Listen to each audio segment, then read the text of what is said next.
You ever drive Highway 90 at night? Not through San Antonio or Del Rio, no. I mean that lonely stretch between Hondo and Brackettville. Just you, a two-lane road, and the dark twisting trees of the Texas Hill Country pressing in from both sides. It's beautiful by day, cedars sweeping across limestone ridges, long valleys stitched in oak and mesquite. But when the sun drops below the hills and the last ranch light fades behind you, the silence feels wrong. Not peaceful, empty. Like something's missing. Or worse, something's waiting. You won't find it in tourist guides, and the highway signs don't say much past Uvalde. But for more than 300 years, people have gone missing out here. And I don't mean took a wrong turn kind of missing. I mean never found. No footprints. No vehicle. No last call. Just gone. The first story I ever heard came from a rancher near D'Hanis. He told me over a rusted fence, chewing sunflower seeds and never once looking me in the eye.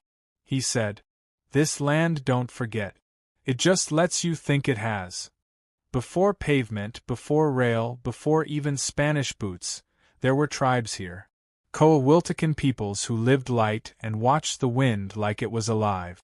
They told stories of places you didn't pass through twice. Narrow deer trails where the trees rearranged themselves, and hunters came back older than they should have been. And further west, closer to the Devil's River, they spoke of the hungering wind, a force with no body, only a memory, that fed on names one by one. No one built temples out here. No shrines. Nothing permanent. They knew better than to leave markers. Because something was always watching. When the Spanish came, they didn't listen.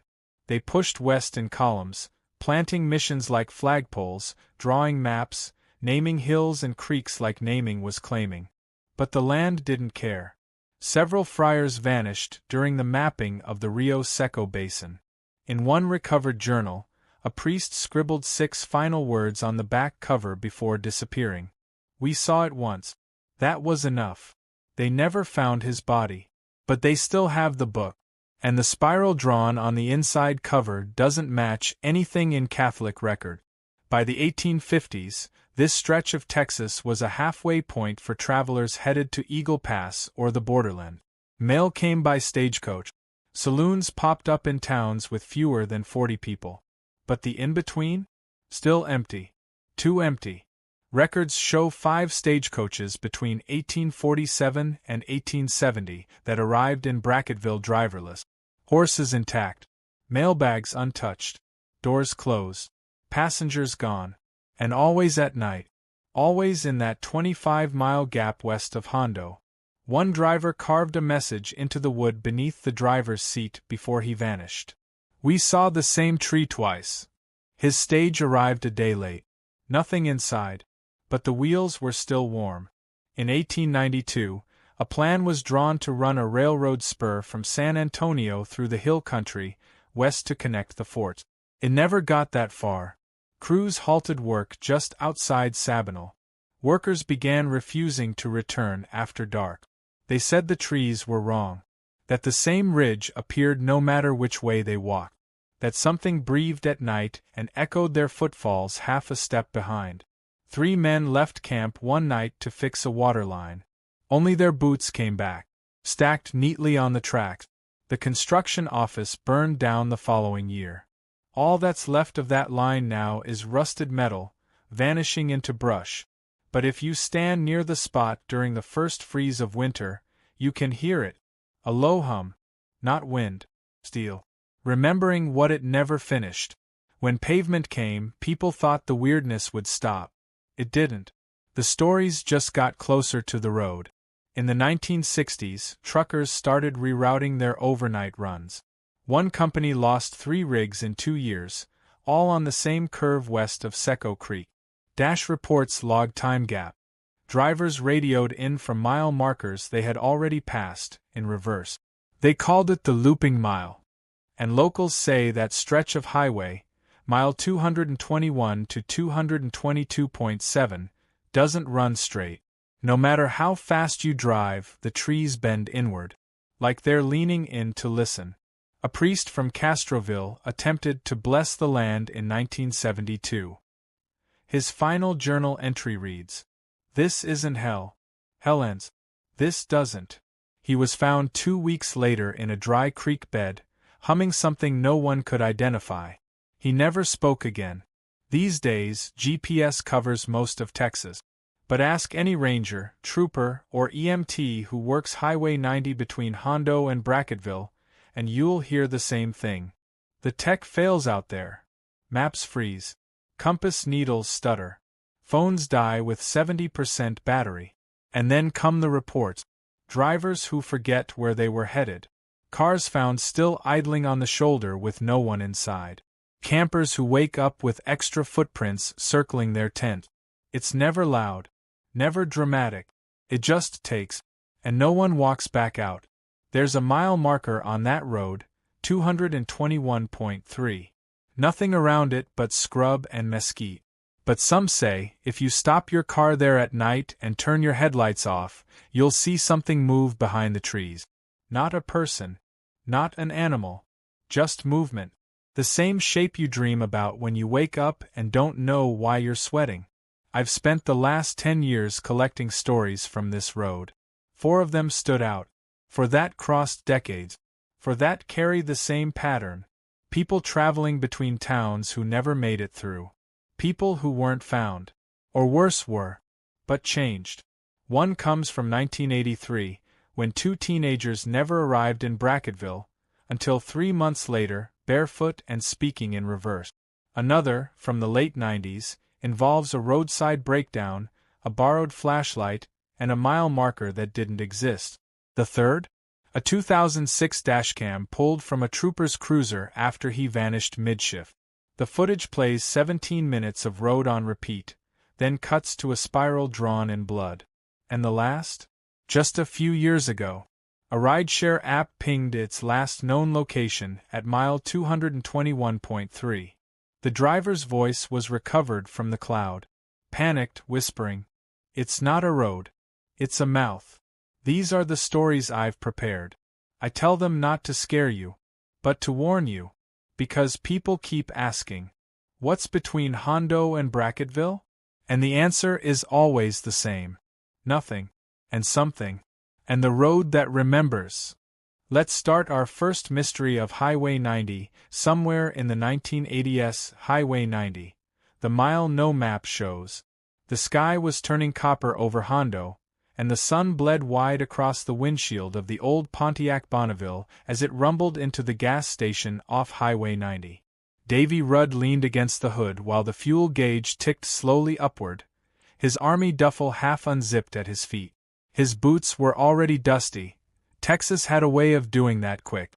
Inside the car, the cassette deck clicked and whirred, loud guitar riffs ripping through the speakers as AC/DC's "Highway to Hell" came screaming out, rough and glorious. Molly, riding shotgun, groaned. "Seriously again?" Terry, her husband, grinned from behind the wheel. "It's the theme song, babe. West Texas, empty road, future soldiers. Come on." Ronnie Dillard, curled in the back seat like a praying mantis in acid-wash denim, lifted his head. "Let it finish. It's an omen. More like a headache." Molly popped the button on the stereo. The track warbled out and was replaced by a soft hum, then that unmistakable keyboard swell. "The car's drive. Better," she murmured, gazing out at the dying light. "Haunting in a good way." The old mechanic wiping his hands on a red rag didn't come to them. He just stood by the garage's side door, watching the car, waiting. When Davy made eye contact, he gave a tight nod and jerked his head toward a crooked sign nailed to a nearby telephone pole. "Scenic bypass. Avoid construction. Local traffic only." Davy walked over. "Quieter road?" The man spat once, then wiped his lip with the back of his hand. "Cuts north of 90. Reconnects near Brackettville. Locals use it. You'll see more sky." Ronnie had joined them, eyes narrowing. "Does it show on the map?" The mechanic looked at the glovebox map like it was a fortune cookie. "Not drawn in, but it's there." He pulled a red pen from his shirt pocket and scrawled a lazy S-shape that veered off the main line. Turn after the windmill. You'll know the one. Back in the car, Davy circled the spot in pencil. Trust the locals, he said. Terry shrugged and turned the key. As they pulled away from the station and veered right, off the wide comfort of 90 and into something older, the radio flickered for the first time. Just for a second. Long enough to catch silence between songs.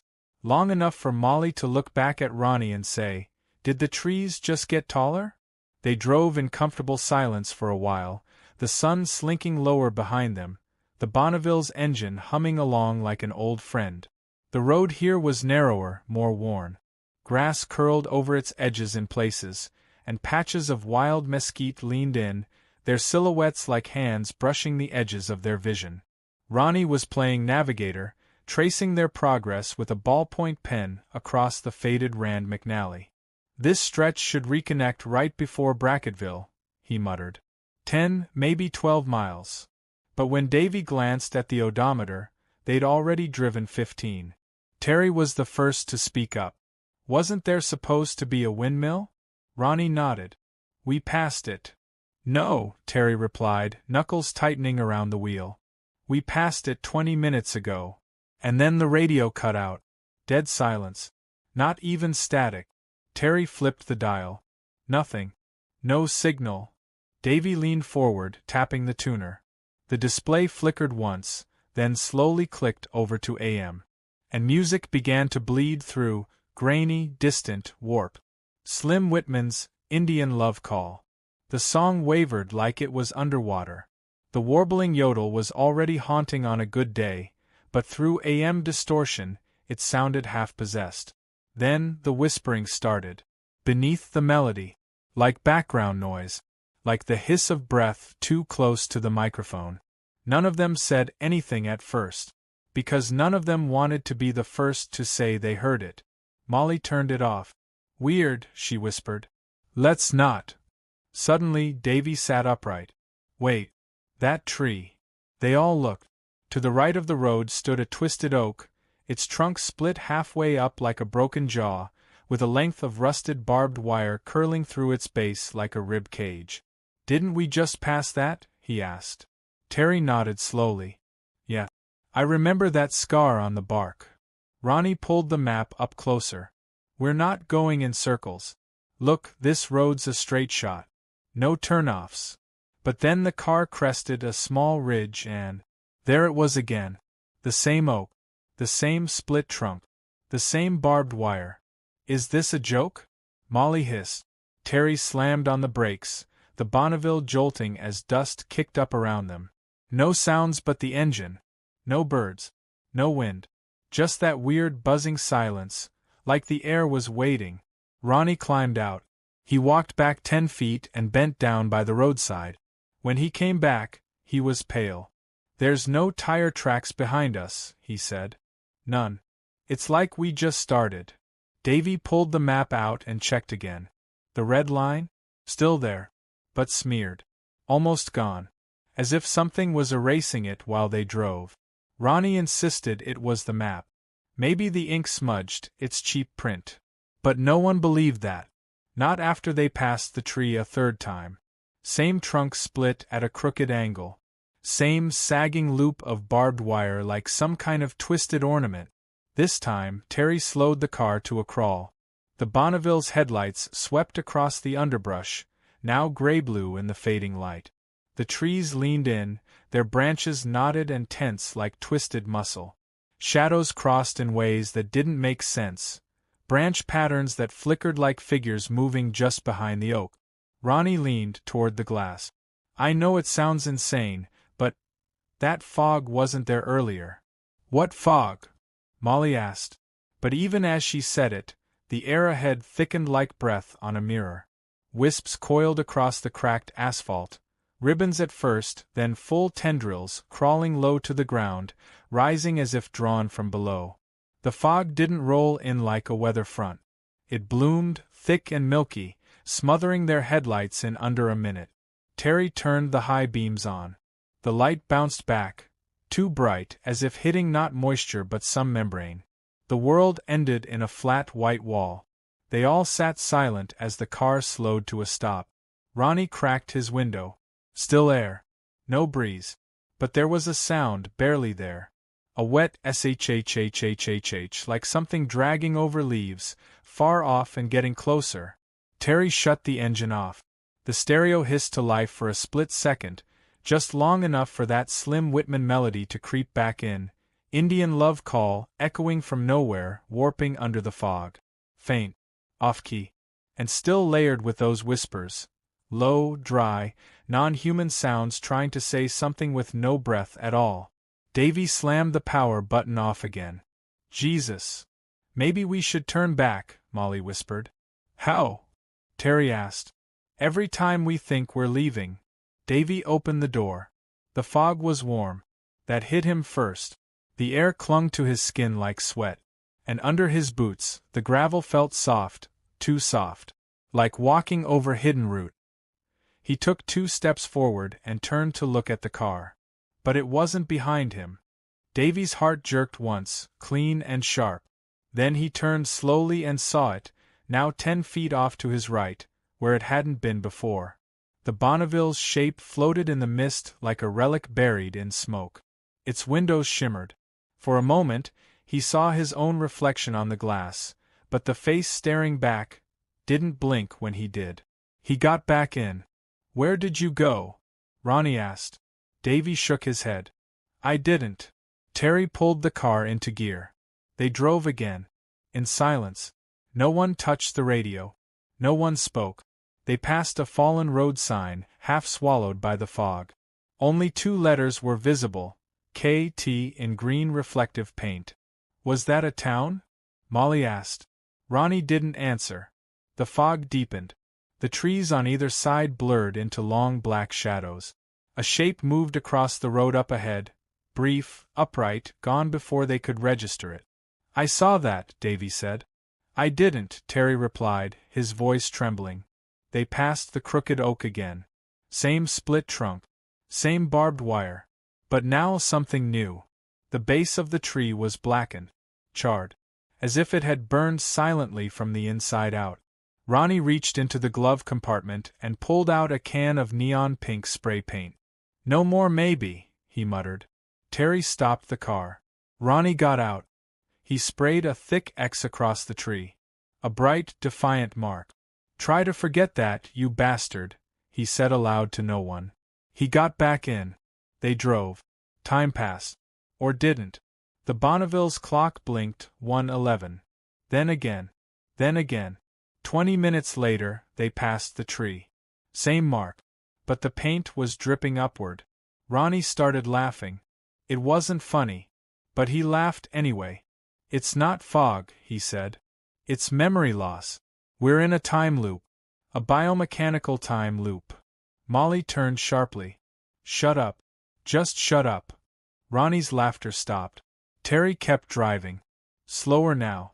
The wheel vibrated under his hands, not like tire wobble, but like the road itself was breathing, exhaling each time they passed another curve.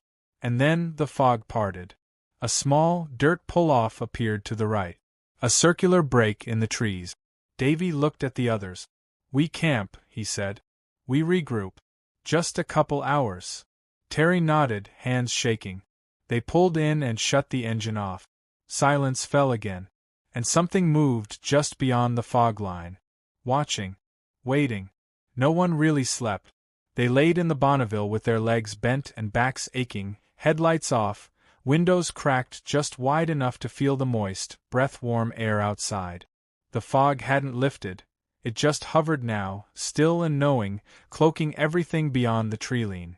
Ronnie stayed awake longest. His hand clutched a pocket flashlight that wouldn't turn on anymore. Not even flicker. The batteries had been new in Hondo. Every now and then, he caught movement in the mist, shapes with too many angles, too little sound. Not running. Not rushing. Just pacing. Watching. He told himself it was deer. He didn't believe it. The others drifted in and out. Davy sat in the driver's seat, fingers still on the steering wheel. Terry curled against the back door, half buried in a fleece blanket. Molly was in the passenger seat, head against the window, breath fogging the glass. At 2:43 a.m., something knocked on the trunk. 3 tap. Deliberate. Measured. Not wind. Not echo. Knuckles. Then it moved, a footstep, maybe 2, around the left side of the car. Knock. On the roof this time. Davy sat up fast, fumbling for the door handle. No, Molly hissed, wide awake now. Don't go out there. But he was already out. The fog swallowed him in 2 steps. Molly! His voice came from behind the car now. Ronnie? Can you see? Silence. Then the rear passenger door clicked open on its own. Terry bolted upright. No one was there. The door eased open until it hit the edge of the curb and stopped. Hinges creaked. Something unseen drifted into the car. The air grew hot. Ronnie's breath caught. The fog outside the window danced, pushed in by something moving through it. The mist swirled unnaturally, turning on itself like water circling a drain. Then Davy returned. He looked pale. Sweating. Nothing's there, he said, and shut the door behind him. But he didn't say it convincingly. At sunrise, if you could call it that, they found Molly's seat empty. Her shoes still rested neatly beside the passenger seat. Her flannel jacket was draped across her lap. But she was gone. No one heard the door open. No one heard her leave. The fog remained, lighter now, glowing faintly gold as dawn tried to push through. But the camp was silent. Terry called out her name. Once. Then again. Nothing answered. Ronnie checked the ground. There were no footprints. Not even her socks in the dirt. It was like she'd been taken gently. Removed, not dragged. Like a word erased from a sentence. They searched for 30 minutes before Davy shouted. Phone booth. Down a short path veiled in fog, maybe 20 yards, stood a red phone booth, half sunken into the ground like it had been dropped from the sky. It leaned slightly, glass scratched, door ajar. It shouldn't have been there. Not out here. But there it was. Ronnie ran to it first, hands trembling as he picked up the handset. Dead, he whispered. Then the dial tone clicked on. A soft hum. And beneath it, that melody again. Slim Whitman's Indian Love Call. Off-key. Slowed down. And now the whispering was louder, hissing right into the receiver. Words without meaning. Or maybe just too old to recognize. Ronnie dropped the phone. It dangled, slowly spinning. When they turned back, they realized. The Bonneville had moved. It now sat 5 feet farther down the pull-off, headlights on. Terry screamed Molly's name again. Still nothing. The fog thickened. Not everywhere, just behind them. Just in the direction they needed to go. As if closing. They piled into the car. Ronnie was crying softly now. She was right there. She was asleep. She was right there. Terry didn't say anything. He just drove. Back onto the road. The odometer clicked. The speedometer spun normally. The radio was silent now. No music. No static. Just dead air.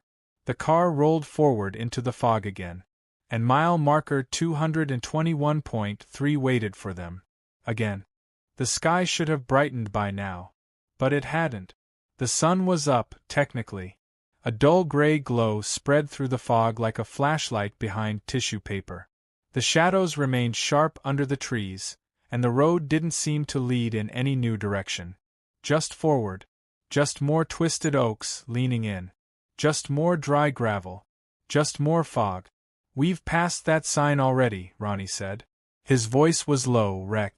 Terry gripped the wheel tighter. We turned around. Twice. No, Ronnie said. You didn't. Ahead, the road curved slightly right, just like it had the last 3 times. Just like it always did. And there, on the shoulder, stood the same crooked oak with the melted barbed wire embedded in its trunk. But now, the pink X Ronnie had sprayed was gone. In its place, a new symbol had been etched into the bark. A spiral. Burned into the wood. Still smoking. Terry slammed the brakes. Davy leaned forward, staring in disbelief. I painted that mark, Ronnie said, with spray paint. That isn't spray paint.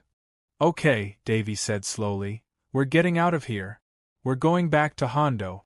I don't care if I have to drive through a goddamn barbed wire fence.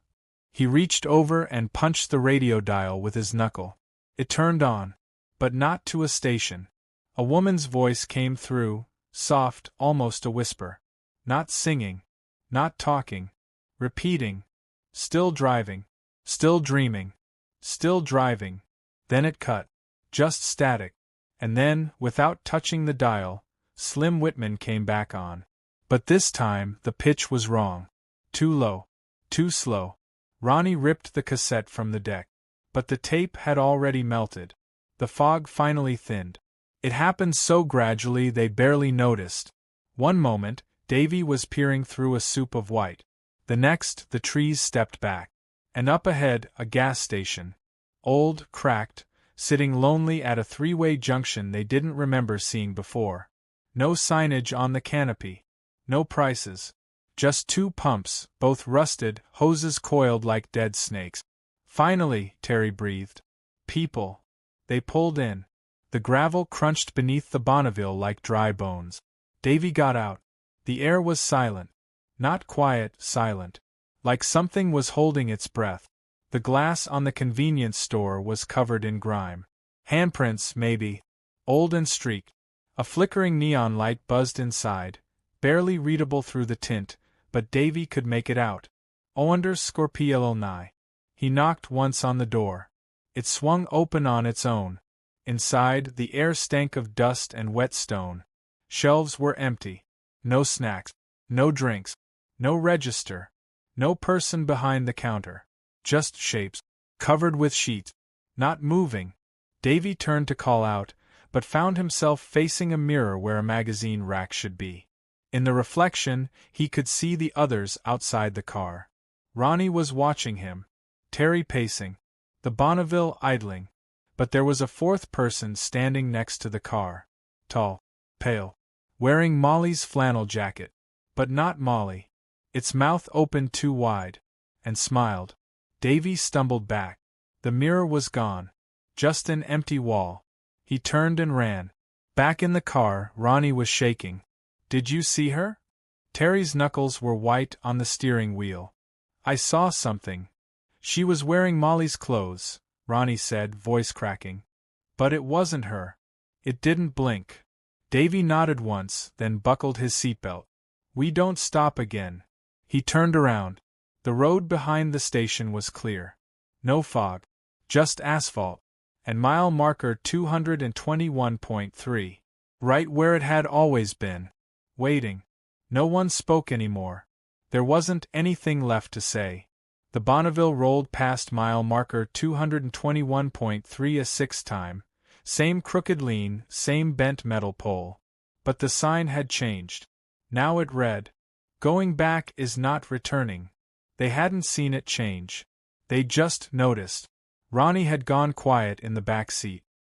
He clutched the melted cassette like a charm, muttering under his breath, sometimes tracing spirals on the fogged window glass with his fingertip. Terry looked blank. Not scared. Not angry. Just gone in the eyes. He'd stopped blinking hours ago. Davy drove now. He didn't remember when he'd taken the wheel. Time no longer made sense. His watch blinked 3:03 over and over. The trees outside leaned more than before, their shadows now sharp, not like branches. Like fingers. Or teeth. Look, Ronnie whispered. Ahead, the road ended. Not a cliff. Not a turn. Just ended into blackness. Like it had been erased. Or like it was never there to begin with. Davy slammed the brakes. The car screeched to a stop just inches from the void. They all stared. The Bonneville idled, headlights cutting into nothing. Not fog. Not shadow. Just a hole where the world stopped. Where are we? Terry asked. First time he'd spoken in an hour. Ronnie whispered, the mile no map shows. No one corrected him. Because they knew he was right. 3 weeks later, a rancher found the car. It was parked neatly on the side of Highway 90 near Brackettville, just beyond mile marker 223. No signs of impact. No damage. Doors locked. Engine cool. Keys still in the ignition. Inside, the glove box had been ripped open. All that remained were 4 cassette tapes, each melted. Except one. A blank tape, unlabeled. When authorities played it, they heard this. Faint AM static followed by Slim Whitman's Indian Love Call. Underneath, a voice. Low. Distorted. Familiar. They took the road from us. They took the road and they kept it. And it remembers every step we made. Only one survivor was ever found. Ronnie Dillard. Discovered standing in a cattle field 20 miles south of Highway 90, barefoot, eyes bleeding from the corners, mumbling words that didn't belong to any language. When they brought him in, he wouldn't answer to his name. Wouldn't speak English. Wouldn't stop drawing spirals on the walls. Eventually, he was sedated and committed to a long-term psychiatric facility near Austin. But sometimes, at night, the nurses reported he would sit up and smile, and softly hum a song that was never on the hospital's record player. If I call for you, will you answer true? They never found Davy, or Terry, or Molly. No tracks, no signs, no screams. Just the Bonneville. And mile 221.3 still there. Still blank. Still not on any map. Now we begin our second tale of Highway 90. Somewhere in the realm of the 1990s, the lights went off at Seco Creek. The thing no one talked about when you drove Highway 90 at night wasn't the emptiness. It was the stretch between D'Hanis and Sabinal, the one with no towns, no gas stations, no lights. Just trees. And silence. And on July 3, 1996, Erica Danvers wasn't thinking about any of that. She was thinking about Kevin's boots on her dashboard and whether she had enough gas to get past Brackettville before midnight. "Can you move your feet?" she said. Kevin leaned back, hands behind his head, flashing that smirk she hated and still, somehow, liked. "It's ergonomics, baby." In the back seat, Sarah rolled her eyes and kept her Walkman headphones pressed tight. She hadn't said much since they left San Antonio 2 hours ago, but Erica caught her watching the trees more than her cassette. Meatloaf's "I'd Do Anything for Love" blared from the stereo, warbling slightly from the Pontiac's worn speakers. Kevin groaned. "How is this even on a mixtape? You said play something from the glove box, so that's what you get," Erica said, grinning as she passed a beat-up road sign that read, "Seco Creek, 1 mile." Kevin leaned forward, popped the tape out, and slapped in another. A quick hiss, then bass. "Ice, ice baby. Oh, 4. I hate you," Kevin muttered. "Now you know how I feel when you breathe." Erica laughed. The road narrowed, trees leaning closer now, arcing overhead like they were trying to shake hands across the blacktop. Then the music slowed. Like a cassette warping. Then stopped. Erica tapped the stereo. "It's probably just." Then the headlights went out. So did the dash. So did everything. No music. No engine. Just the sound of tires hissing over asphalt in absolute blackness at 70 miles per hour. Kevin shot up in his seat. "Erica, hit the brakes. I can't see the lines, I can't see anything." Sarah pulled off her headphones, her voice calm. "We're still moving." The car coasted in dead silence. Not even a hum from the ignition. Just the whisper of rubber rolling toward something they couldn't see. For 10 seconds they were ghosts. Then Kevin leaned forward and twisted the key. Click. Nothing. Click again. And the engine kicked back to life. The headlights flared on. But not like before. They were dim. Yellow. Sickly. Like the light had to fight its way through something thick in the air. Erica's knuckles went white around the wheel. What the hell was that? Kevin looked around. The trees were closer now. And they hadn't crossed Seco Creek yet. But by the map, they should have passed it 10 minutes ago. Then the radio crackled. Not to static. To a song, one that none of them remembered being on any of the tape. "If I call for you, will you answer true?" Slim Whitman. "Indian Love Call." That eerie yodel swept through the speakers like a ghost turning over in a grave. The tune was warped, distant, and beneath it, layered low like bad wiring, came a whisper. Erica punched the power button. The radio died completely. They coasted a while longer until the road opened into a small clearing, a gravel rest stop that hadn't seen a trash pickup in a decade. Cracked concrete table, a half-fallen sign, and a tilted payphone covered in graffiti. Erica pulled the car in and killed the engine. Kevin climbed out and stretched like this was a road trip instead of something gone off course. "I'm gonna smoke," he said. "No, you're going to help figure out where we are," Erica snapped. She yanked the map from the passenger side door pocket and unfolded it across the hood. "Seco Creek should be behind us by now." Sarah stepped up, pointing at a thin red line that ran between D'Hanis and Sabinal. "But we haven't seen a creek. Not even a bridge." "Then we passed it in the dark," Kevin offered. Erica looked out at the road again. Something was wrong with the tree line. It looked different. More twisted. The trees leaned at odd angles, as if a heavy wind had frozen them midsway. Sarah said, quietly, "I saw a sign back there." No words. Just an arrow scratched into the metal. It pointed into the woods. Kevin rubbed the back of his neck. "Like a trail." "No. Like it wanted us to turn." Erica felt a chill rise up her back. She turned to the payphone. It was somehow still attached to the pole, its metal casing dented and rusted but intact. She dropped 2 quarters into the slot, picked up the receiver. Click. No dial tone. Just breathing. Slow. Wet. Right into her ear. Then, "If I call for you." The Whitman's song returned. Erica slammed the phone down. The lights on the car blinked. Once. Then went out. Again. This time, they didn't come back. Kevin stood frozen by the trunk. "Okay, seriously, what the hell is happening?" Sarah wasn't looking at them. She was looking at the trees. "They're closer now," she whispered. No one argued. Because she was right. They didn't talk much once they got back in the car. The headlights flickered on again, dim and flickering like they were running through a dying battery. But the engine held. Kevin checked under the hood, mumbled something about the alternator, then gave up and slammed it shut. Erica pulled the Pontiac slowly back onto the road. If it could even still be called a road. The paint lines were gone. The gravel was rougher, sharper, like it hadn't been maintained in years. Potholes appeared suddenly.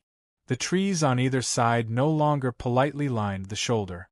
They bent in, limbs sweeping low and casting uneven shadows that danced in the yellow haze of their weak lights. Kevin stared ahead. "This isn't the road we were on." "It has to be," Erica whispered. "There weren't any turns. We stayed straight." "Then how'd it change?" No one answered. Sarah kept her face turned toward the window, but she wasn't looking out anymore. She was listening. And frowning. At first Erica thought it was the road vibrating. Maybe a rumble strip, maybe bad suspension. But no. It was in the air. A hum. Low and dull like an engine idling in the distance, but older. Metallic and wet. Somewhere between a growl and a whimper. Kevin turned the radio dial, hoping it might reset the circuit. Nothing. Just that soft drone. And then, click. The dome light came on for a single breath. Then snapped off again. Terry's voice was flat. "That wasn't me." The road twisted. It had been flat. Straight. But now it climbed, coiled into a narrow curve between 2 hills that shouldn't have been there. And halfway through the climb, the fog returned. Thin at first, then pouring in like milk spilled across pavement. Erica squinted, gripping the wheel tighter. "There's no shoulders. No reflectors. Are we even?" And then came the first knock. From the back seat, it was unmistakable. Knock. Knock. Not from outside. Not the windows. From the trunk. Kevin turned sharply. "What the hell was that?" "Could have been something shifting," Erica said automatically, though she felt her stomach drop. Sarah looked up. "We didn't put anything in the trunk." The car kept climbing. The fog thinned slightly near the top of the hill, revealing a narrow pull-off just wide enough for one vehicle. Erica eased over, killed the engine. The car fell silent instantly. No tick of the engine cooling, no breeze, not even bugs. Just nothing. They got out slowly. Kevin popped the trunk. It opened without a sound. Just lifted. Inside, the spare tire, jack kit, and a few tools. Nothing out of place, except 3 wet prints, palm-sized, slick and glistening, on the underside of the lid. Not human handprints, but close enough to make her stomach twist. Kevin stared. There's no water in here. No leak. No condensation. Erica backed away. And then the hum returned. Louder now. Rising from the trees. Sarah pointed. There. Between 2 trees. Something moved. Too quick to see clearly. But it was upright. Tall. It didn't run. It just stepped sideways, and vanished into the blackness.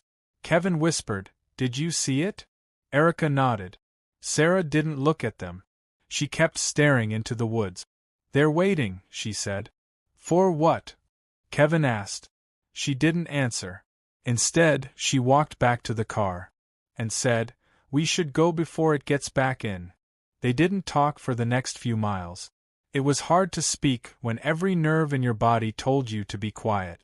Erica focused on the road, or what passed for it now. The gravel had thickened into jagged shale. The oaks pressed closer, their gnarled limbs scratching faintly at the roof like fingernails testing for weak spots.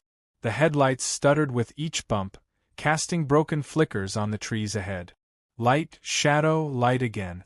Kevin had stopped slouching. His jaw was tight. He didn't even pretend to relax anymore. Then Erica saw it. To her left. Something walking beside the car. At first, she thought it was her own reflection in the glass. A trick of the window.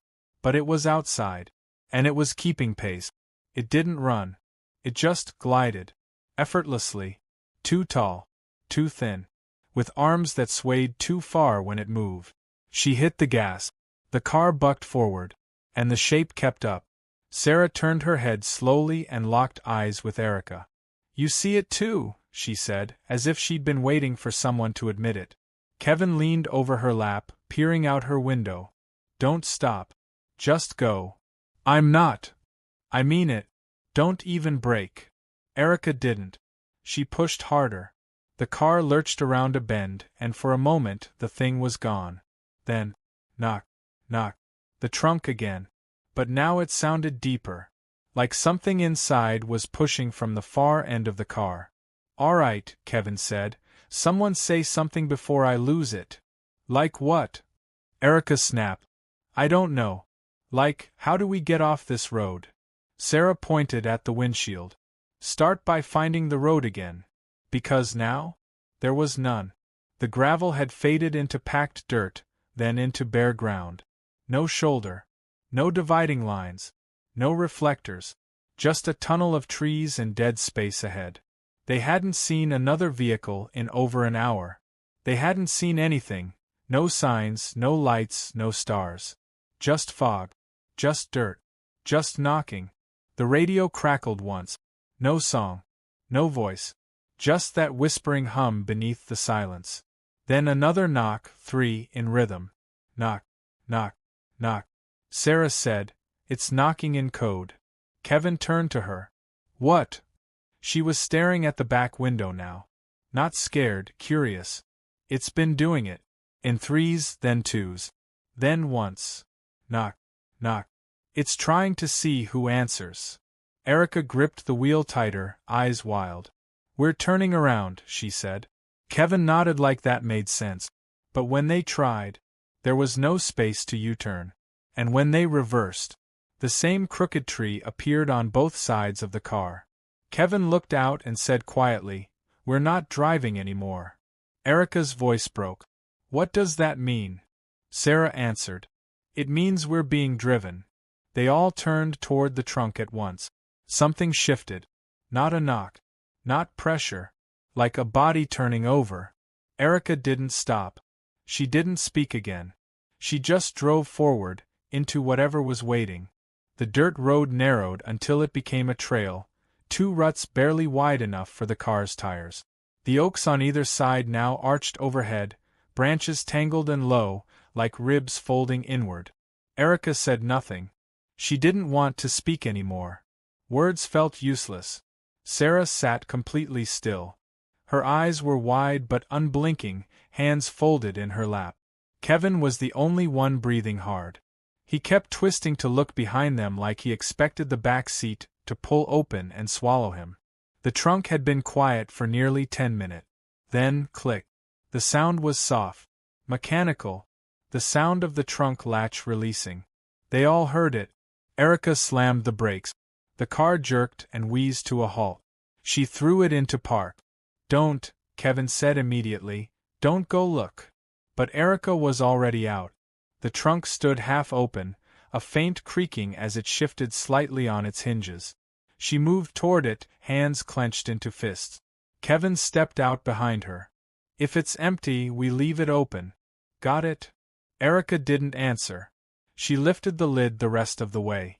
Inside, still the spare, still the jack. But something had been added. A soaked floor mat, folded neatly in the corner. She stared at it, then looked at the passenger side of the car. And back again. The mat was identical, which meant one of them wasn't theirs. Kevin leaned in, hesitating. "Is it wet?" Erica touched it with 2 fingers. Water ran down her wrist. But it was warm. And sticky. It smelled like the creek, or like something that had drowned in it. Sarah approached slowly, stopping at the edge of the taillights. "It got in when the lights went out," she said. Her voice wasn't afraid. It was final. Back in the car, no one spoke for a long time. They didn't ask where the mat came from. They didn't ask why the knocking had stopped. They just moved. Tires rolled forward again, carving a path through terrain that no longer looked like any part of Texas. No fences. No signs. No life. Just trees, fog, and earth. The Pontiac began to stall every mile. First, a sputter. Then a flicker from the dash. Each time, Erica had to restart it, holding her breath as the engine tried to catch. It always did. But just barely. Kevin was pacing in his seat now. "When we hit the next break in the woods, we stop and walk. There has to be a turnoff, a ranch, anything." Sarah spoke softly. "No point in running." He turned on her fast. "What do you mean no point? We can't stay in the car." Sarah didn't look up. "It's not in the car anymore." Kevin blinked. "What?" "It knocked to get in," she said, eyes fixed out the side window. "But now it's not knocking. It's just watching. It's been walking beside us again for 5 minutes." Kevin slowly looked out his window. Then Erica's. Nothing. But the fog didn't move right anymore. It pulsed, like something was breathing into it from above. The road curved once more and dipped. At the bottom of the hill, they saw a sign. Just one. Rusty, crooked. Seco Creek Bridge, 500 feet. Erica slammed her foot on the gas. Kevin reached out, grabbing her wrist. "Don't." But she was already going. The car hit 40. Then 50. At 60, the engine screamed. At 70, the bridge appeared, a shadow of steel, covered in moss, broken railings on both sides. The moment they crossed it, all the lights went out. They never heard the crash. No skid marks were found. No broken railings. No oil slicks on the road. Just the Pontiac Bonneville, days later, parked neatly off the shoulder near the remains of the Seco Creek Bridge. All 4 doors closed. The headlights off. Keys still in the ignition. Only Sarah was there. She sat on the old concrete guardrail like a doll someone forgot. Barefoot. Pale. Her lips slightly parted like she was halfway through a thought. Her eyes were open. She was staring at nothing. The rancher who found her said she was humming. Sounded like a lullaby.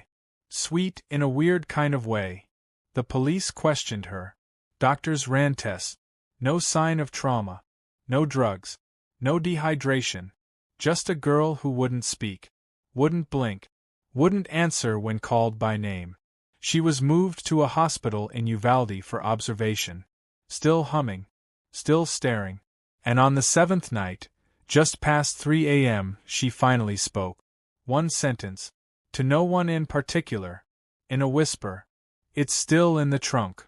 They never found Erica or Kevin. Not in the woods. Not in the creek. Not anywhere. Search parties combed the area for weeks. The last confirmed sighting of the Pontiac before that night was a gas station security tape from Dehanis. Erica buying a Coke. Kevin flipping off the camera in the background. Sarah looking bored. Nothing out of the ordinary. Just a normal summer night in Texas. Just a shortcut on an empty road. Just a mile marker no one remembers seeing, until they're already past it. Locals stopped crossing the Seco Creek Bridge at night. Not because of Sarah, but because the lights kept going out. And the radio, even with the car turned off, would sometimes turn on by itself. If I call for you, will you answer true? They say you can still hear the trunk open. At 3:03 a.m. If you're parked near the bridge. If the fog is low. If the song comes on again. And now for another story of mystery yet become legend somewhere in the 2000s. No one's been seen past Sabinal since Friday. By the time Jess rolled into Sabinal, the sun was already leaning west, bloated and bleeding into the dry hills that cupped the town like an old hand. Everything here was dust-stained, 2 shades too quiet, and held together with the kind of paint that faded but never peeled. The kind of town that doesn't wave when you pass through, it stares. Her GPS said she'd arrived. Her phone buzzed once with a notification, then nothing. A dry silence settled in the car. The air smelled like hot plastic and dashboard vinyl, the Corolla's vents pumping out a tired wheeze from the I-35 heat. She parked behind the blue grille, just like the text had said. From Luis R. If you're serious about this story, meet me at the back. 5 sharp. Don't bring anyone official. Jess checked her watch. 5:07. Not ideal, but she'd driven 5 hours without stopping. And she knew better than to text "I'm here." In towns like this, if someone didn't want to be found, you didn't announce your presence twice. She looked around. The diner had closed months ago, maybe years. A faded, open sign hung inside the dark window, barely clinging to the glass. In the lot, a buzzard sat on a telephone pole, picking at something sun-crisped and rubbery. The wind shifted. A dry heat blew grit across her boot. Then, a shadow moved by the dumpster. Luis emerged slow, like he was deciding whether to commit to the meeting or just bolt. "Jess?" he asked. "Luis." He nodded, kept his distance, hands in his jacket pockets like he was holding something sharp or breakable. "You really drove down here for this?" he asked, not unkindly. "Just tired. Just skeptical." Jess stepped forward. "I've written 3 stories about stretches of road where things don't line up. People going missing. Time gap. GPS malfunctions. But this one? People still ping. Their phones still post.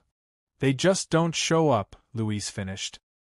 He ran a hand through his hair, then gestured toward the highway. "It's out there. West of mile marker 227. It's fine. Until it's not." "How many?" "Since 2004? 11. Maybe more." Jess flipped open her notebook. "Authorities have 5 filed disappearances." Luis smiled without humor. "Yeah, and they called every one of them voluntary walk-offs. People who got tired of their lives. But nobody walks off with groceries still in the car. With their gas tank full. With their music still playing." Jess lowered her notebook. "You've seen it?" Luis looked away. "I saw someone leave. And I saw someone else never come back." The sheriff's office smelled like old paper and stronger coffee. The A-receipt clunked in the wall, loud but ineffective. Sheriff Durbin leaned back in his chair, thumb hooked in his belt, eyes half-lidded like a man who'd once been sharp but chose to dull himself for survival. Jess sat across from him, recorder off, pen poised. "I'm not here to cause trouble," she said. "Sure you are," he said. "You're a reporter." "I'm freelance." "Same thing. Just cheaper." Jess smirked. "I'm just trying to understand why people keep disappearing between here and Uvalde." Durbin let out a long breath through his nose. "You know what we call it?" She waited. He tapped the side of his coffee mug. The Friday dead stretch. Jess's pen paused. Durbin continued. Guy named Cole Freeman used to run Produce West every Friday. Never missed. Clean record. One day gone. We traced his phone. Last ping was just outside town. Heading west. Then nothing. Then the truck showed up a month later. Engine off. Parked like he meant to be back in 5 minutes. Doors locked. No prints. No sign of struggle. Jess leaned forward. You think it was foul play? I think the road forgets people sometimes. She raised an eyebrow.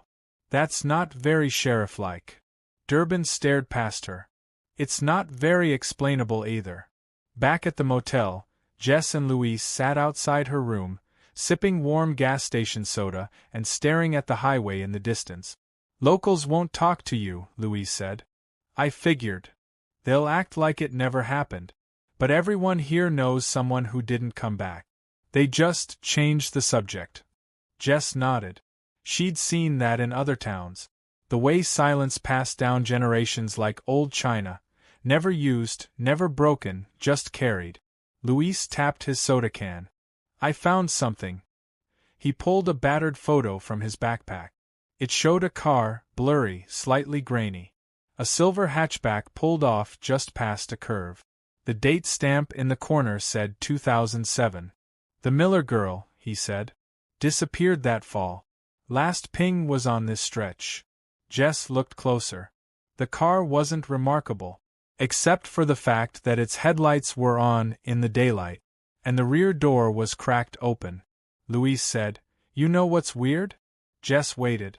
This photo was emailed to her mother 3 days after she went missing. No message. No subject. Just the photo. Jess felt a chill slide down her spine. They trace it. IP said it was sent from a house in Uvalde. Except no one lived there. House had burned down in '93. Jess stood slowly. We go tomorrow. Luis nodded. Sunup. We take the main highway. No back roads. And we don't stop for anything. She looked out at the horizon, where the road shimmered under the fading light. There's something about these places, she said softly. They look normal from a distance. But once you're inside them, it's like the rules change. Luis cracked a tired smile. Welcome to Sabinal. They left the motel at dawn. Not because the morning mattered, but because it was the only time Jess trusted herself to think clearly. Night had a way of reshaping highways, twisting them, giving the landscape that too wide grin of false familiarity. Daylight, at least, was honest. Jess took the wheel. Connor sat beside her, thumbing the settings on a high-end camcorder they'd borrowed from his old documentary gig. Louise sprawled in the back seat, less talkative than the night before. A GoPro was suctioned to the inside of the windshield, set to record a continuous stream from the driver's perspective. Jess had a separate voice recorder clipped to her belt, already running. She wanted redundancies. She'd been burned before. We're rolling, Connor said without looking up. Timestamp 6:46 a.m. Highway 90 westbound. GPS tracking lock. Weather, 72 degrees. Visibility, good. Luis watched the tree line blur past. Marker 227's about 12 minutes ahead, assuming we stay at 60. Jess nodded, jaw tight. Nobody say anything when we hit it. Connor glanced over. Why? Because I want to compare what we remember to what we record.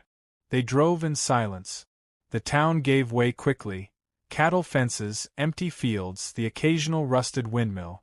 The road flattened into monotony, the kind of American long-line highway that tricks your depth perception.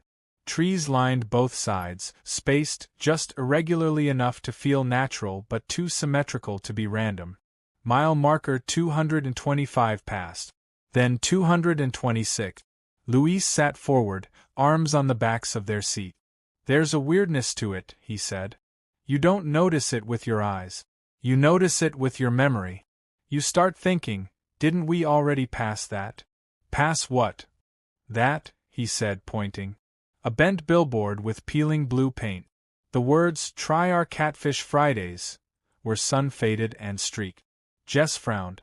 That's the second billboard we've seen for catfish. Connor checked the GPS, still westbound. No reroutes. Speed constant. Up ahead, the mile marker came into view. White. Standard. Just like the others. 227. They didn't say a word. The silence in the car stretched. Jess's hands stayed firm on the wheel. The radio was off, the camera lights still blinking red. Everything stayed the same. They kept driving. 10 minutes passed. Jess pulled off into a gravel shoulder that looked like it hadn't seen tire marks in years. Dead grass pushed up through the cracks in the asphalt. She got out. The air felt different, not cooler, but more compressed, like it had weight to it. Connor and Luis joined her at the back of the car. Jess checked her phone. Full bars. GPS says we're still on Highway 90, 18 miles west of Sabinal. Luis walked a few feet ahead, looking down the road. This is where people stop remembering. They make it out here, but they can't remember the drive back. Or the turnoff. Or even the weather. Connor popped the memory card from the GoPro and slid in a fresh one. Let's go back. Jess nodded, but didn't move right away. She looked again at the marker they'd passed, barely visible behind them now. Mile 227. It hadn't changed, but she didn't trust it anymore. Back in the motel, Connor sat cross-legged on the floor, laptop humming, video files loading one after another. Jess sat at the foot of the bed, scribbling notes. Luis leaned against the wall, tapping a half-drunk bottle of Dr. Pepper against his knee. I've got GoPro footage, Connor said. Full drive, start to finish. I'll load the handheld next. He double-clicked the file. The screen lit up with motion, the front windshield, the passing trees, the faded stripes on the road. Time stamp, 6:46 a.m. The drive played normally. They watched as they passed mile marker 225, then 226, then the billboard, and then static. The moment they passed mile marker 227, the feed fractured. Not just fuzz. Full breakdown. Horizontal lines. Color distortion. Audio glitching. Then black. The time stamp kept counting. 6:59. 7:02. 7:07. But there was nothing on screen. Then, at 7:10, a single frame of motion returned. It wasn't the road. It was the backseat. From an angle the GoPro shouldn't have captured. Luis was sleeping. Jess was missing. The next second, the screen went black again. What the hell was that? Jess asked. Connor rewound. Pause. Still black. It's gone, he whispered. That frame, it's not there anymore. Luis stepped forward, face drawn. Check the handheld. Connor loaded the second video file. This one picked up inside the car, camera pointed at the dash and passenger side. Everything looked fine. Until the audio skipped. Do you remember leaving the road? Jess's voice asked. But she hadn't spoken those words. Jess stared at the screen. I never said that. Connor clicked through the timeline. After marker 227, the video glitched again, frames overlapping. Her face twisted. Her mouth moved but no words matched. Luis stepped back from the screen. That's what happened to the others. Jess looked at him. What do you mean? They documented everything. But the footage wouldn't stay. Even people who made it back, sometimes they couldn't prove they'd even gone.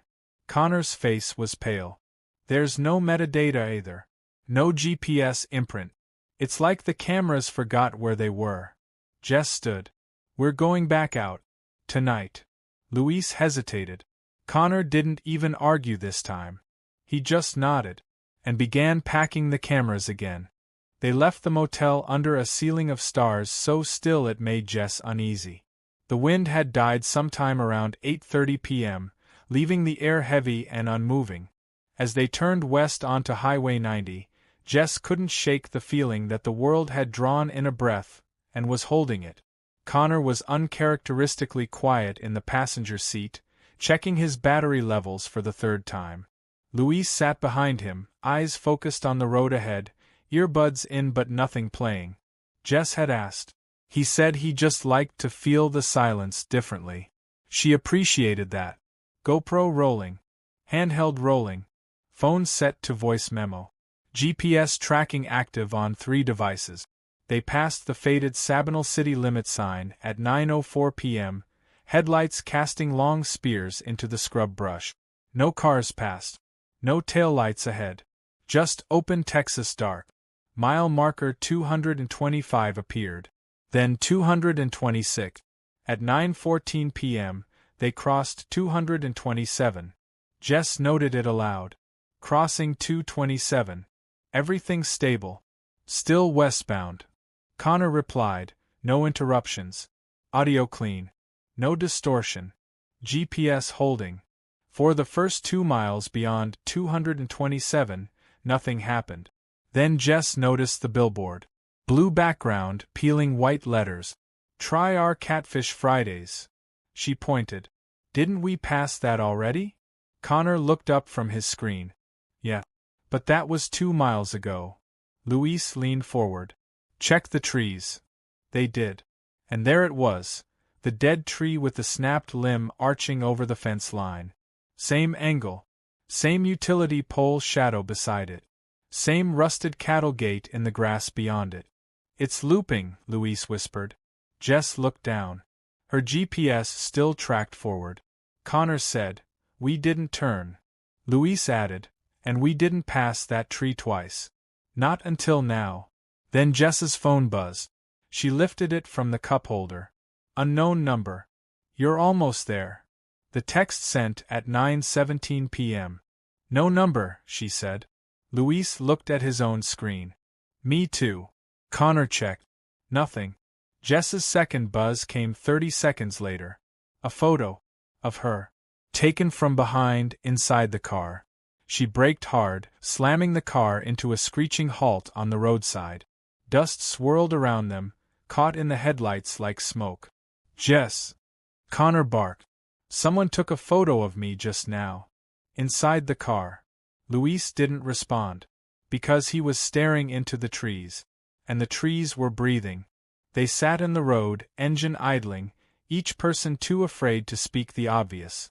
That the world around them had begun to collapse without warning, without rules. And now, without reason. Jess turned to Luis. Did you see someone? He nodded slowly. It waved. Who? He hesitated. I think it looked like me. Jess glanced at Connor, who was holding his phone out the window, trying to catch a signal. His screen froze, then flickered, then went white. Jess's Fitbit buzzed again. She glanced down. Her location blinked. Sabinal, stationary, heart rate 109 BPM. It says we're not moving, she muttered. We're doing 40, Connor said. Jess didn't answer. The GPS had stopped updating too. Still said they were east of mile marker 228, but they'd long since passed that. Then the countdown started. On all their devices. Phones, cameras, watches. 5 minutes, 4 minutes and 59 seconds, 4 minutes and 58 seconds. A soft pop echoed from the dash as the GoPro rebooted itself, blinking erratically. The song on the radio cut in without warning. If I call for you, will you answer true? Slim Whitman's voice, slow and distorted, dripping through the speakers like something being sung underwater. Kill it, Jess snapped. Connor hit the power. The song kept playing. Luis unplugged the fuse from the console. The radio fell silent. Then whispered. You already did. They didn't speak for 30 seconds. Then Connor pointed through the windshield. There. Jess squinted. Just ahead, past the curve, they saw lights. Flickering. Dim. The kind of sickly yellow you get from old gas station fluorescent. And behind those? Rooftop. A convenience store sign. A weather-worn billboard. A street lamp. Is that Uvalde? Jess asked. Connor frowned. It's something. Jess floored it. The Corolla bucked slightly, engine groaning from the strange air pressure around them. The pavement shimmered. The road began to incline, though the GPS didn't register elevation. As they crested the hill, they saw the town sprawled below. And it was wrong. Gas prices frozen at $1.39. A blockbuster video with lights on. A payphone in front of a diner. Jess whispered, "What year is this?" The Corolla rolled into the first gas station, tires crunching over gravel. Jess stopped the car. The town looked real. But muted. The air didn't feel like air. It felt like waiting. They stepped out. The payphone rang. Once. Twice. 3 times. Jess picked it up. A breath whispered through. Then her own voice, recorded earlier that morning, spoke back. Crossing 227. Everything stable. Still westbound. Click. The phone line went dead. They didn't speak as they walked deeper into the town. At first glance it was Uvalde, or something wearing Uvalde's skin. The street names were right. The buildings were where they should be. But everything felt slightly off. Too quiet. Too still. The signs were faded like they'd been hanging in sunless air for decades. The storefront windows showed stock. Old magazines, forgotten snack brands, yellowed water bottles. But no people. No lights inside. No movement. Luis kept glancing at the windows like something was about to lean out of one. Jess stayed near the center of the street, phone in hand, filming now. No flashlight. Just the red record light glowing faintly beneath her thumb. Connor broke the silence. "None of this is new." Jess turned. "What?" He pointed at a mail bin by the curb. "Look at the date." She leaned closer. A flyer inside read, "Open Mic Night, October 19th, 2003. That was 4 years ago. The building next to it had a mural, partly peeled away. Underneath, a painted logo. Whataburger. Jess blinked. This used to be a gas station. Luis touched her shoulder and pointed across the street. That one too. It was a mirror of the first. Same roof angle. Same door pattern. Same smudge on the window. Connor said, "This isn't a town. It's a set. A loop. A placeholder," Luis finished. Jess suddenly turned and walked back toward the car. The Corolla was gone. They all stopped. No sound. No movement. No tracks. Just the empty gravel lot, where 3 sets of footprints led inward. But none led back. Luis exhaled sharply. "It took the car." Connor's voice cracked. "What do you mean it?" Luis didn't answer. He was staring at the payphone. It had started ringing again. Jess shook her head. "No. No, no." She stepped back. The ringing stopped. Then her voice came from the speaker again. Not the recording from earlier. Not from this trip. "Connor, I think it's copying us. I think we're being rehearsed." Click. The line cut. They walked. The street bent left, then right, then somehow looped back in front of the same blockbuster they'd passed 10 minutes before. The neon sign buzzed with a failing hum. Connor stepped forward and touched the glass. His reflection blinked, twice, but he didn't. Jess yanked him back. They turned the corner and found the same diner again. This time, the payphone was missing. A piece of curb was broken in the same shape where it once stood. Luis crouched, touching it. "This place is rewriting itself." "Why?" Jess asked. Connor laughed once. A short, brittle sound. "Because we're the test footage. It's reshooting scenes." They turned back. A child stood in the middle of the road. None of them moved. The child was pale, hair stringy, shirt stained. She raised one hand and waved, then flickered, like a broken video, stuttering forward a few feet. Then again. Then gone. Luis said, "We need to leave." Jess pulled her phone. No bars. No GPS. But her phone displayed a single notification. Navigation active. Turn left in 400 feet. She followed it. Around the corner. And saw the Corolla, parked in front of the gas station again, like it had never left. Except now, the windshield was fogged on the inside. Luis moved first. He pulled the driver's door. Unlocked. Jess slid behind the wheel, hesitant. Connor climbed in next. Louise last. The doors shut. None of them turned the key. The dash lights blinked to life anyway. Radio ready. Current track, 01. The screen pulsed white. Then black. Then again. Then. If I call for you. Jess slammed her palm into the power button. The song kept playing. Louise whispered, "We didn't escape. It just changed sets again." Connor looked at the passenger mirror. And froze. Jess followed his gaze. The reflection showed the back seat empty. But Louise was still there. Wasn't he? "Louise," Jess whispered. No answer. "Louise." She turned. He was there. But pale. Still. Staring out the windshield with wide, unfocused eyes. Jess reached out. Touched his hand. It was cold. Then her phone buzzed. Another message. One new voicemail. From Jess, my number. She opened it. Played it on speaker. "Connor? Louise? I think we made it through. I see the sun. I see a road sign, Uvalde, 12 miles. We're almost there." Her own voice. Hopeful. Real. But she hadn't said it. And the sun hadn't risen. Louise leaned forward. And whispered, "We didn't send that." Jess stared at the empty street outside, the unmoving buildings, the flickering lights. Then the countdown reappeared. 1 minute. 59 seconds. She didn't ask what it meant this time. Because now she understood. It wasn't a timer. It was a sync. The countdown stopped at midnight. And nothing happened.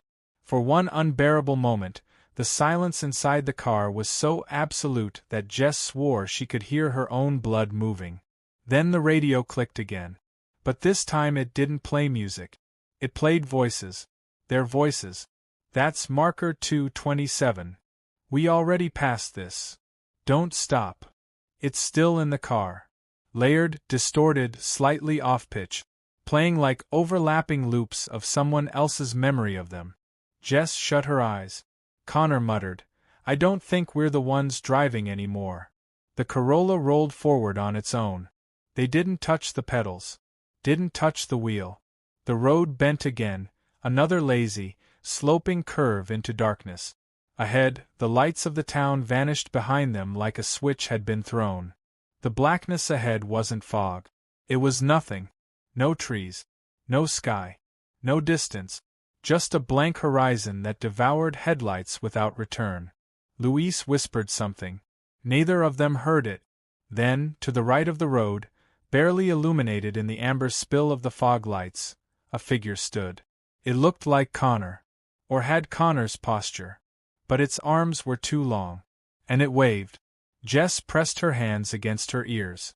The radio voices stopped. And the fog lifted for a moment. They passed mile marker 229.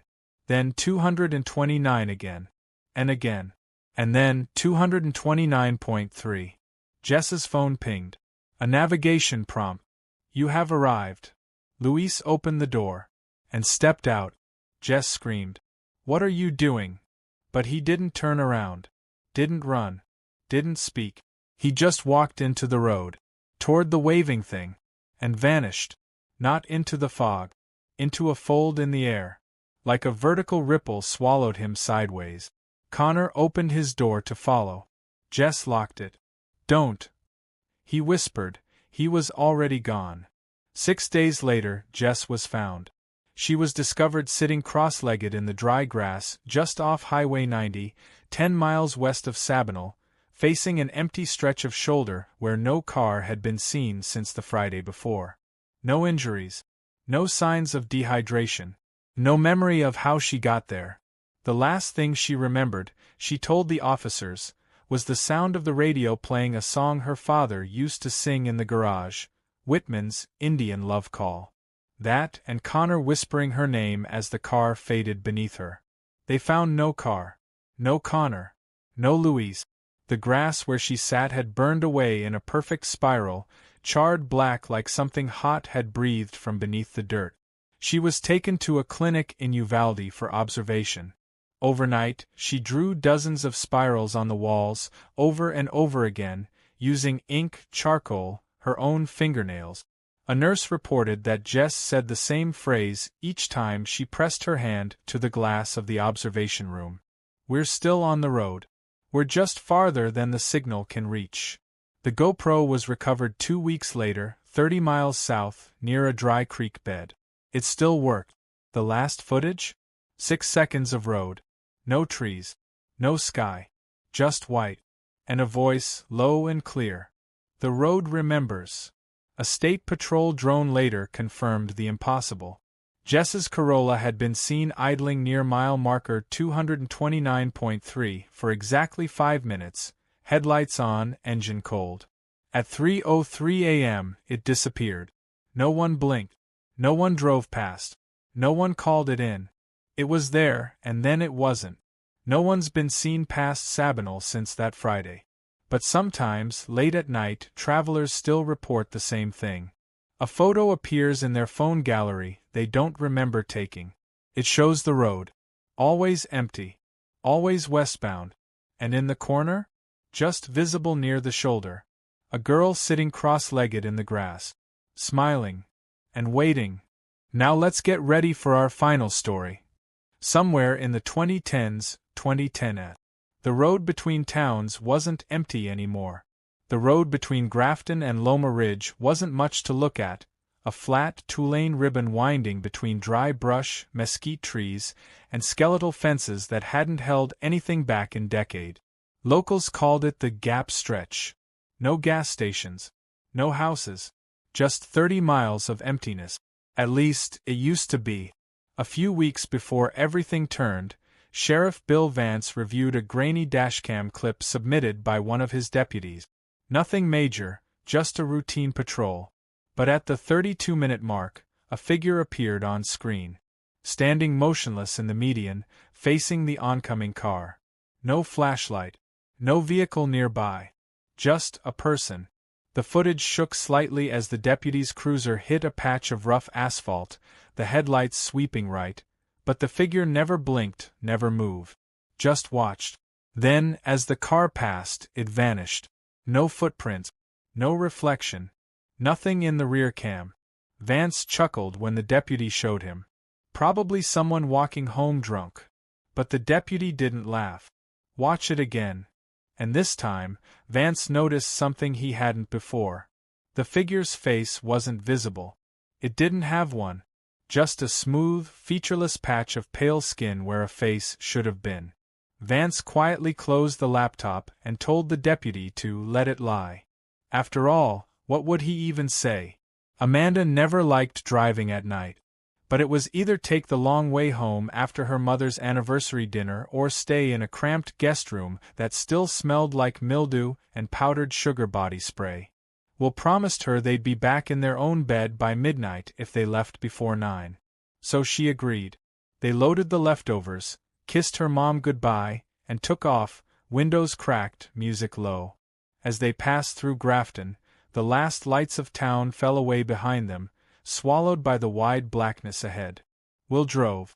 Amanda dozed. The Gap Stretch waited like it always had, silent, long, and uneventful. Until Will saw someone standing on the shoulder. At first he thought it was a mailbox or a mile marker. But as they got closer, it resolved into something taller. Human-shaped. Till. He gripped the wheel tighter. Then the figure moved. It stepped toward the white line. Shit! Will jerked the wheel slightly, the tires catching gravel as they passed the shape by inches. Amanda jolted awake. What? Will checked the rear view. Nothing. The road behind them was empty. I thought someone was in the road, he said. Amanda rubbed her eyes.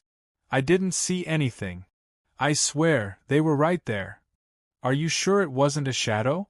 Will didn't answer. Because a few minutes later, another figure appeared. This one stood further off the shoulder, half hidden behind a thin tree. Will slowed the car slightly, his eyes locked on the silhouette. It didn't move. Didn't blink. Amanda sat up straighter. Okay. I saw that. They passed it slowly. Then another. This one crouched at the base of a fence post, its head cocked at a strange angle. Amanda turned to Will. Is there a parade of people out here we didn't know about? He forced a chuckle. Not exactly scenic walking territory. She reached for her phone to pull up Google Map. GPS says we're 20 minutes from home, she said. Will pointed at the dashboard clock. We've been driving 40 minutes. Amanda frowned. That can't be right. Then, ahead, the same figure appeared again. Or one that looked exactly like it. Same size. Same posture. Same tilted head. Amanda felt her throat tighten. Will. I see it. I think we're seeing the same one. Will didn't say anything at first. He just tightened his grip on the steering wheel and leaned forward, squinting through the windshield. The headlights were clean, the glass was spotless, but the air ahead felt murky. Not foggy. Not dusty. Just thick, like looking through heat ripples that weren't warm. Amanda noticed it too. Will, pull over for a second. No way. I'm serious. We need to check something. He hesitated, but eased the car over to the side of the road. The gravel popped under the tires as they came to a stop. He left the engine idling. Amanda got out. Will followed. She stood in the headlights, turned around, and pointed down the road behind them. That mile marker back there. Will looked. A standard white reflective sign, mile 19. He turned and looked forward. A second marker, also mile 19, stood about 100 yards ahead. Amanda crossed her arms. That's not possible. Will rubbed his jaw. Maybe one of them got turned around. Amanda pulled out her phone, opened the map. The blue dot stayed frozen. She tried refreshing. Nothing. No signal. None. Will turned slowly, scanning the surrounding terrain. They were on a straight stretch, no hills, no heavy trees. They should have had coverage. Amanda tapped the screen harder. Then her phone buzzed once. A new text. From an unknown number. Keep driving. Don't stop again. She showed it to Will. His face went pale. This some kind of GPS-based prank? Like one of those dumb horror game apps. Then how'd they know we stopped? A figure stepped into the edge of the headlights ahead. Amanda froze. Is that the same one? It stood in the middle of the road. Same height. Same hunched shoulders. Same head slightly tilted. It wasn't walking. It wasn't waving. It was waiting. Will turned the wheel and slowly pulled back onto the road, edging past the figure. He rolled the window up as they passed, even though the air had gone still. The figure never moved. Didn't even twitch. And 5 minutes later, another one appeared. Same height. Same shape. Amanda didn't speak this time. Will just whispered, "They're all the same." They drove in silence, the figures appearing more frequently now. Sometimes on the left, sometimes on the right. Sometimes on both sides of the road. Never moving. Never blinking. Watching. Amanda hugged herself in the passenger seat, eyes darting between the windows. "I feel like we're the ones on display," she said. "Like they're waiting for us to do something." Will didn't answer. He was too focused on staying between the lines. His heart pounded in his ears. Sweat clung to his lower back despite the sea. Then the radio clicked on. Neither of them touched it. The dashboard screen lit up, seeking. No signal. Static hissed from the speakers. At first faint, then rising sharply. Amanda reached out to turn the volume down, but the knob didn't respond. "Will." The static warped, breaking into strange tones. High-pitched beeps, overlapping like old dial-up modems. Then voices. First a man's. Too distorted to understand. Then a woman's. Soft. Clear. Speaking in something that sounded like Spanish, but wasn't. The voices layered over each other, skipping like a broken CD. A word looped, over and over. Ultra, ultra, ultra. Amanda slammed her hand on the power button. The radio refused to turn off. Will pulled the car over again, this time jerking it into park. "Shut it off," he snapped. Amanda yanked the fuse panel below the dash and pulled the radio fuse. Silence. Then, "Amanda." A whisper. Clear. Not through the speakers. From the back seat. She turned in one motion, heart in her throat. Empty. Just the cooler, a blanket, and a rolled-up hoodie. Will. What? Someone just said my name. He looked into the rear view. And froze. Something was outside the car. Behind them. Standing just beyond the glow of the taillights, halfway in the road. This one was closer than the others had ever dared. Amanda saw it too. That's new. Will shifted into drive, hands shaking. But the car wouldn't move. The engine rumbled, but the tires felt stuck, like something was holding the car in place from underneath. Amanda looked down at her phone. Don't leave the road. The message had no number. No timestamp. Just floating on her screen like it had always been there. Then the radio came back to life on its own. Soft at first. Then clearer. It's okay. You're just between places. Keep going. Will floored the gas pedal. This time, the car jolted forward like it had been released. They passed the figure behind them. It turned its head to follow them, but didn't step closer. Amanda gripped the door with white knuckles. We need to get off this road. Will didn't answer. He was too busy watching the next figure take shape ahead. And this time, it was in the middle of the road. The figure didn't move. It stood exactly in the center of the road, like it had been placed there with purpose. No attempt to get out of the way. No response to the blaring headlights washing over it. Will didn't slow down. He pressed the horn, long and hard. Still, the figure didn't move. Amanda reached for the emergency brake. Will. I see it. Then stop. I'm not. She pulled the brake herself. The car skidded, tires squealing as Will fought the wheel. They came to a lurching stop 15 feet from the figure. It didn't react. Didn't flinch. Just stood there, facing them. Will leaned forward, squinting. The shape was human, but the posture was all wrong. Its back too straight, arms hanging limp like weights. Its head was tilted slightly left, as if it were listening for something just out of range. The face. Do you see that? Amanda whispered. It had no mouth. Not stitched closed, just gone. A smooth patch of skin where lips and teeth and expression should have been. The eyes, too, were too wide, too still. Will opened his door. Don't, Amanda hissed. I just want to see if. If what? It's friendly. But Will had already stepped out. He took 2 cautious steps forward, hands raised. Hey, he called. Do you need help? The figure didn't respond. He took another step. Then another. He was within 10 feet now. Amanda rolled down her window slightly. Will, I swear to God, if you don't come back right now. The figure twitched. Not a shudder. Not a flinch. Just a blink-like skip, like a frame in a video cutting forward. In the space of a heartbeat, it was inches from Will's face. He reeled back. Whoa. Jesus. The figure didn't touch him. Didn't move again. But something hung in the air between them. A pressure. A pulling. Will stumbled back, nearly tripping over the gravel shoulder. He sprinted for the car and slammed the door. Amanda locked the doors. What the hell was that? I don't know. It moved. He checked the mirror. The figure was gone. Just vanished. The road behind them was empty again. And that somehow felt worse. Will didn't say anything for a long time after they drove away. Neither did Amanda. Because there wasn't anything left to say. They had crossed some invisible line in the dark where logic no longer applied. And now?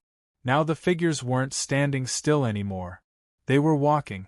Not toward the car. Not away. Just alongside it, parallel to the road. A few yards in.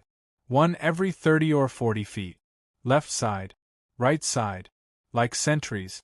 They didn't look directly at the vehicle, but Amanda had the unmistakable sensation of being seen. Not by eyes. By intention. Like the road itself had sent them. Some walked slowly, dragging feet. Some marched. Some limp. One crawled. Amanda gasped as one of them appeared on the yellow line up ahead. Will swerved, tires dipping into the grass, headlights jostling, but when they turned back to look, the line walker was gone. Just gone. Amanda looked up. We have to call someone. Will laughed. Not out of humor, but panic. Who do we call, Amanda? The watchers. No, like 911 or your brother or. She pulled her phone and screamed. The screen showed her own face. Live. Filming. A camera feed from somewhere directly in front of the car, but outside. She turned the phone to Will. Where the hell is this coming from? He stared. That's us. But we're not being recorded. She tapped the screen. It went black, then blinked, and showed a new location. A diner. A sign. Welcome T.O. Duncan, population 183. Where is that? She asked. Will shrugged. I don't know. It's not anywhere near here. They passed another figure. This one crouched in the ditch, arms wrapped around its knees. Amanda whispered, They're getting closer. She was right. Instead of staying at a distance, the shapes now stood just off the shoulder, sometimes within 10 feet of the car. One leaned on a fence post, face turned up to the sky. Another stood in the road, arms extended at its sides. Will swerved again. It didn't react. Didn't acknowledge them. Amanda was crying now. Quiet tears she didn't realize had started. And then came the knock. From the roof. Not the window. Not the trunk. The roof. 3 slow, deliberate knocks, like someone signaling to come in. Will didn't stop. Amanda didn't breathe. The figures started appearing 2 at a time now. On both sides. Closer. And then. A face pressed against Amanda's passenger window. She screamed. Will jerked the wheel, nearly losing the road entirely. But there was no face when they looked. Just condensation. And a smear that hadn't been there before. A print. 3 fingers. Longer than they should be. Will pushed the accelerator harder. We're not stopping again. We don't slow down. We don't pull over. We don't even blink. Amanda nodded, trembling. Then her phone lit up again. ETA 1 minute. Destination, Duncan. She hadn't entered anything. She hadn't even reopened the map. And yet it showed them approaching a dot labeled town center. Will narrowed his eyes. Do you see that? The horizon ahead now had lights. Buildings. A sign. The GPS chimed. You have arrived. Amanda whispered, We're not there. Will whispered back, Not yet. But something ahead of them said otherwise. The lights didn't flicker. They pulsed. As the town emerged ahead, the buildings weren't revealed gradually. They just were, suddenly, like a set piece that had always been there, waiting for its cue. Amanda squinted as they rolled into its orbit. Duncan, said the sign. Crisp white letters. A population count. 183. That wasn't there 2 minutes ago, Will muttered. Amanda didn't respond. The town looked perfect. Too perfect. Neon glowed from a diner, a 2-pump gas station hummed beneath bright floodlights, and a white steeple jutted up behind an old post office. Every storefront was lit. Every sidewalk swept. But no one walked outside. No doors opened. No engines ran. No bugs buzzed in the lamplight. No wind. Just those humming, electric lights, and the slow, rhythmic pulse they gave off, like they were synced to a heartbeat not their own. Will slowed the car. Amanda stared at the storefronts. It's clean. Too clean. Will rolled the car past a row of houses. Every window had curtains drawn to the same angle. Every porch had a chair positioned in the exact same spot. A pair of shoes sat on each welcome mat, 1 pair per house. Amanda looked at her GPS. It says we're here. Where's here? She refreshed the app. No signal. The blue dot froze. Will pulled into the gas station. The overhead lights buzzed but didn't flicker. The pumps were digital but showed no prices. They read. Wait. Amanda hesitated. We shouldn't get out. We can't stay in. She opened her door slowly. The air was cold, unnaturally so. Crisp like winter air, but dry. It carried no scent. Not earth. Not oil. Not grass. Just nothing. Will circled to the front of the store. The glass was clean. Too clean. His own reflection looked slightly delayed, like it had to think about copying him. Amanda stood by the car, arms folded, watching the street. Then the sky shifted. The stars above the town shimmered, not like stars through heat, but like glass reflecting light. They didn't twinkle. They just watched. Amanda, Will called. Come look at this. She joined him at the window. Inside, a man stood behind the counter. Smiling. Perfect teeth. Gray hair combed back. Apron spotless. But he wasn't moving. He was frozen. Smiling. Watching them. Amanda stepped closer. And then he blinked. Just once. And went still again. Will took a step back. That's not a person. Amanda stared through the glass, unmoving. He blinked. Exactly. I don't think he's inside, she whispered. I think he's part of it. Will turned toward the street. Shapes had begun to appear again. Not down the highway, inside the town. Figures emerging from alleyways, doorways, stepping around corners and from behind trees. One by one. Then in pairs. Then in small clusters. They didn't rush. They just moved slowly, like they knew the couple wouldn't get far. Will yanked open the car door. We're leaving. Amanda hesitated. But we just got. No. She heard it too now. Footstep. Soft. Shuffling. Some dragging. Will started the engine. The car revved hard, louder than usual. Amanda buckled in without thinking. As the car rolled forward, they passed the gas station again. The smiling man inside was now waving. Still not moving. Just waving. Like a puppet on a fixed track. Then the radio clicked on again. This time, no music. Just that woman's voice again. Soft, garbled, and almost tired. You've arrived. You may exit the vehicle. You may exit the road. Amanda slammed the radio off. It didn't respond. The speakers popped and hissed. Then repeated. Exit the road. Exit the road. Exit. Will pulled the wheel hard, turning them back toward the direction they'd come.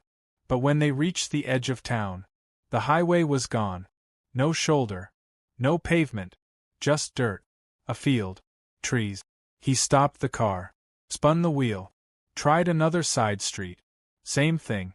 The world around them had retracted like a stage set pulled in behind them. All that remained was Duncan. Amanda looked at the rearview mirror. Her own face stared back. But she wasn't blinking. She turned to Will. And whispered, I don't think we're in a town. Will said nothing. He was watching the sidewalk, where the first figure had stopped. It was the same one from the road, the one that stepped in front of the car. It smiled. Then opened its mouth. But nothing came out. No sound. Just teeth. Too many teeth. And they were smiling too. The main street of Duncan now looked like a wax museum left too long in the sun. Storefronts warped slightly. Rooflines curved where they should be flat. A clock above the post office ticked backward, each minute longer than the last. Will turned the wheel slowly, driving past rows of buildings. They all had lights on. Each one showed activity inside, shadows moving behind curtains, silhouettes crossing behind drawn blinds. But none of it made sense. In the barbershop window, two men stood facing each other with scissors drawn, unmoving. In the bakery, a woman stirred an empty bowl in an endless loop. In the church, the pews were full, packed with still bodies. None of them breathed. They just stared ahead, eyes wide and gleaming like glass marbles. Amanda closed her eyes. We're in someone else's idea of a town. Will clenched the wheel. We're in a trap. The street opened into a roundabout. In the center was a fountain, dry, cracked, but humming. Something beneath the stone throbbed with a low sound, like a heartbeat recorded and played on loop. They turned left, aiming for what looked like a way out, an alley marked with a green sign that read, "To Highway." But as they passed under the streetlight, Amanda looked back. The church doors had opened. And the people inside? They were now standing. One by one. Turning. Smiling. Will gunned the car. They careened down the alley, tires skimming the curb. A shadow darted across their path, too fast to see, too fluid to follow. Then they hit a ramp and launched up onto another stretch of road. But this one wasn't Highway 90. This was nothing. No signs. No divider lines. Just smooth, endless pavement. Amanda stared at the rear view. Will. He looked. The town was gone. No lights. No buildings. No people. Just road behind them. And in the distance, walking calmly down the center of it, a single figure. Same posture. Same face. And dozens more just like it, emerging behind. 3 days later, a maintenance crew from Uvalde found the car. A silver four-door, parked perfectly between the towns. Engine off. Headlights dead. Windows up. Doors locked. No sign of a crash. No scratches on the paint. No sign of Amanda or Will. But the car was running when they arrived. And the radio? Playing a woman's voice. You have arrived. Exit the road. Exit the road. They turned it off. Then back on. Static. Then silence. Then, faintly, Amanda's voice. But the words didn't match anything the crew could make out. It sounded like she was describing the road in reverse, talking backward, naming places that didn't exist. Inside the glove box was a phone. Screen shattered. Battery at 2%. One image remained. A photo, taken from the driver's seat, looking out the windshield. It showed the road, and standing in the middle of it, maybe 50 yards ahead, was a figure. Same height. Same posture. But the face had changed. Now it looked like Will. Only, something was wrong with the eyes. They were wide. Wrong. Too full of teeth. The car was impounded. The photo deleted itself during transfer. And Amanda's voice began showing up in other phones. People driving the same stretch would get random voicemails. Sometimes just breathing. Sometimes just 3 words. Stay. Road. Or, you're almost there. The last confirmed sighting came from a trucker headed west. His dashcam caught a flicker, barely a second of footage. A car pulled off to the side. A woman sitting in the passenger seat. Still. Motionless. Smiling. Just before the clip ends, a figure steps in front of the camera. Too tall. Too close. Too wide. They call that part of the route the Smiling Mile now. Locals won't drive it at night. No cell towers work past mile marker 211. And sometimes, when fog rolls in and headlights sweep the trees, people say they catch the edge of a person's face in the brush. Just the corner of a grin. Nothing else. Just the mouth. Like it's waiting for the rest of you to arrive.